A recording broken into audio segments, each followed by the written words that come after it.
So needle positions might not sound too exciting, but for me, the Pfaff Quilt Expression 720 allows me to move stitches left to right no matter which stitch I'm using.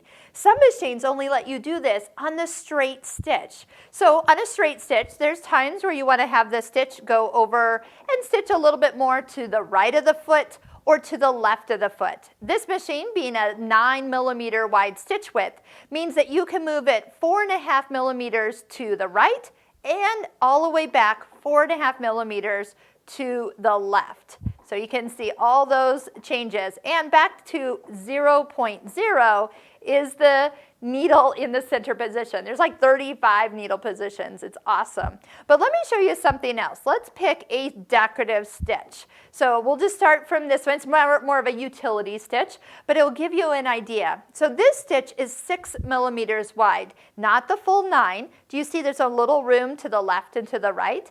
Now it's not obvious on this screen, but in the area where you can adjust the width, if you touch the zigzag kind of bubble there, it changes to the option of needle position.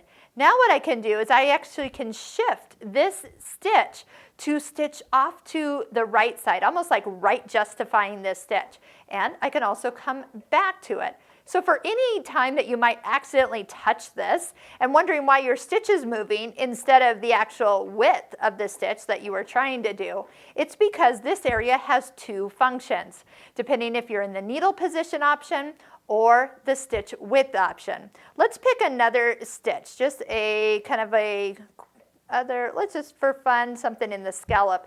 Now when I pick this stitch, it is the full 9mm wide. So that would mean I do not have the option to go left or right. But if I do change the width of this stitch slightly, I can actually change where it stitches. See how it has room to move left or right?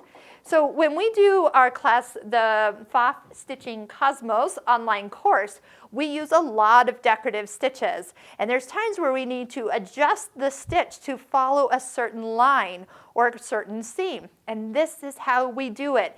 Needle positions on every stitch can be adjusted just by shrinking down the stitch oh so slightly so it will move to be positioned super easy instead of you having to move your fabric to the stitch. Trust me, it's a great time saver. And like I said, this is not on all brands of machines. Sometimes I get frustrated when I'm at a machine and it doesn't have this, but on the Pfaff, you have it. So I hope you'll have some fun with some decorative stitches, and if you need to line them up with something on your project, you now know how to move the needle position.